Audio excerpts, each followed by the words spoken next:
Hi guys, welcome to உட்டுழுந்த channel. இன்றைக்கி நம்ம ரொம்ப டேஸ்டியாக ஹெல்த்தியான ஒரு ரெசிபி என்னென்னா கேப்பை அல்வா. இது திருநெல்வேலி அல்வா விட ரொம்ப டேஸ்டி சூப்பராக இருக்கும். இது நம்ம கேப்பையில் பண்ணியிருக்கிறதுனால ரொம்ப ஹெல்த்தியும் கூட.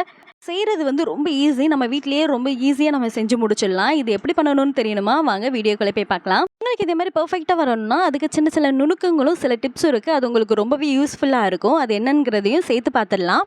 இதுக்கு 250 கிராம் கேப்பையை நான் முழு கேப்பை அதை நான் ஊற வச்சுருக்கேன். ஊற வச்சுட்டு அந்த தண்ணியெல்லாம் நிறுத்திட்டு அதுக்கப்புறம் அந்த மிக்ஸி ஜாரில் போட்டு அரைச்சாச்சு. அரைச்சதுக்கப்புறம் ஒரு காட்டன் கிளாத்தில் அந்த அரைச்ச அந்த கலவையை ஊற்றி அதை நல்லா பிழிஞ்சு நம்மளுக்கு பால் எடுக்கணும். உங்களுக்கு முழு கேப்பை இல்லை அப்படின்னா நீங்கள் இன்ஸ்டண்ட்டாக நீங்கள் செய்யணும் அப்படின்னா கேப்பையில் கூட நீங்கள் செய்யலாம். கேப்பை மாவில் அதுவும் உங்களுக்கு இதே மாதிரி தான் வரும். அது இன்ஸ்டண்ட்டாக உங்களுக்கு செஞ்சு முடிச்சிடலாம். இது கொஞ்சம் ட்ரெடிஷ்னலாக இருக்கும். இதே மாதிரி நம்ம பிழிஞ்சு அந்த பால் எல்லாத்தையுமே நம்ம எடுத்துக்கிடணும். இதே இது நீங்கள் கேப்பை மாவில் செஞ்சீங்க அப்படின்னா கேப்பை மாவை நல்லா பிசைஞ்சு அந்த தண்ணியை நிறைய ஊற்றி பிசையணும். பிசைஞ்சதுக்கப்புறம் அதை நீங்கள் நல்லா வடிகட்டிடணும். வடிகட்டினதுக்கப்புறம் நம்ம அதை எடுத்து யூஸ் பண்ணிக்கலாம். வடிகட்டி ஒரு அரை மணி நேரம் அதை அப்படியே நீங்கள் வச்சிடணும்.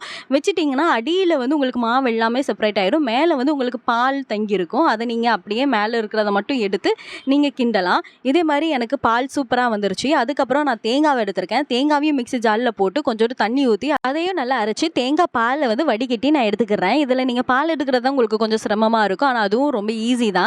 ரெண்டுத்தையும் அரைச்சி நம்ம எடுத்துக்கிற வேண்டியதான். நான் இன்றைக்கி 2 கப்பில் கேப்பை பாலுனா 1 கப்பு தேங்காய் பால், அதுதான் அளவு. அதுக்கு நான் 100 கிராம் கருப்பட்டி எடுத்துருக்கேன். கருப்பட்டியை இடித்து அதில் கொஞ்சம் தண்ணி ஊற்றி இது பாகு காய்க்கணும் நம்மளுக்கு அவசியம் இல்லை. லைட்டாக நம்மளுக்கு கரைஞ்சாலே போதும். இதை நீங்கள் பார்த்துக்கோங்க. உங்களுக்கு இனிப்பு பத்தலை அப்படின்னா அதுக்கப்புறம் கூட நீங்கள் கொஞ்சம் கருப்பட்டியை உடச்சி போட்டுக்கலாம். எனக்கு இதுக்கு 100 கருப்பட்டி சூப்பராக எனக்கு பத்திச்சு. அதுக்கப்புறம் கருப்பட்டி எல்லாம் கரைஞ்சதுக்கப்புறம் அதை ஃபில்டர் பண்ணிவிட்டு அதில் நம்ம எடுத்து வச்சிருந்தோம்ல பால் அதையும் ஆட் பண்ணிவிட்டு அதில் கொஞ்சோண்டு உப்பு ஆட் பண்ணிடுங்க. உப்பு எதுக்குன்னா கொஞ்சம் டேஸ்ட் என்ஹான்ஸ் பண்ணி கொடுக்கும். அதுக்கப்புறம் கிண்டி விட்டுட்டே இருங்க. கைவிடாமல் கிண்டணும். கைவிடாமல் கிண்டிக்கிட்டே இருந்தீங்கன்னா உங்களுக்கு லைட்டாக அது கட்டி வர்ற மாதிரி இருக்கும். இதே மாதிரி வந்ததுக்கப்புறம் நீங்கள் ஏலக்காய் பொடி ஆட் பண்ணணும். ஏலக்காய் பொடி எதுக்குன்னா வாசத்துக்காக. இது கரெக்டாக செஞ்சு முடிக்கிறதுக்கு ஒரு 10 நிமிஷம் ஆகும். கிண்டி முடிச்சு உங்களுக்கு இது பண்ணுறதுக்கு. அதுக்கப்புறம் கொஞ்சோண்டு நெய் ஆட் பண்ணிக்கோங்க. நெய் எதுக்காக அப்படின்னா கொஞ்சம் மணத்துக்காகவும். ஏன்னா நம்ம தேங்காய் பால் ஆட் பண்ணியிருக்கோம். தேங்காய் பால் கிண்ட அதுலேருந்தும் நம்மளுக்கு கொஞ்சம் எண்ணெய் பிரிந்து வர்ற மாதிரி இருக்கும். கடைசி ஒரு 3 நிமிஷத்துக்கு முன்னாடி நம்ம நெய் ஆட் பண்ணிவிட்டு கொஞ்சோண்டு நான் முந்திரி பருப்பு ஆட் பண்ணியிருக்கேன். எதுக்குன்னா டேஸ்ட்டுக்காக. முந்திரி பருப்பு ஆட் பண்ணிவிட்டு நல்லா கிண்டி விட்டுக்கிட்டே இருங்க. இது பேனில் ஒட்டாமல் நம்மளுக்கு கிண்டி வரணும். அல்வாலாம் நம்ம கிண்டுவோம்ல அதே மாதிரி தான். இப்போ ஒரு டிப் என்னென்னா கேப்பை மாவு இல்லைன்னா கேப்பையில் நீங்கள் என்ன பண்ணாலுமே ஒன்று கருப்பட்டி இல்லைன்னா நாட்டு சக்கரை இல்லைன்னா மண்டவளம் இதில் தான் நீங்கள் பண்ணணும். சீனியில் நீங்கள் ஏதாவது பண்ணீங்க அப்படின்னா உங்களுக்கு நல்லா இருக்காது. கேப்பை மாவுக்கு இந்த 3 தான் உங்களுக்கு செட் ஆகும். அதே மாதிரி கேப்பை கூட நெய் ஆட் பண்ணும்போது அதோட மனம் ரொம்பவே சூப்பராக இருக்கும். நீங்கள் நான்ஸ்டிக் பேனாக இருந்தாலும் சரி வேறு எந்த பாத்திரமாக நீங்கள் யூஸ் பண்ணாலும் சரி அல்வா நம்மளுக்கு கிண்டு முச்சில் ஒட்டாமல் வரணும். பாத்திரத்தில் ஒட்டாமல் வரணும்.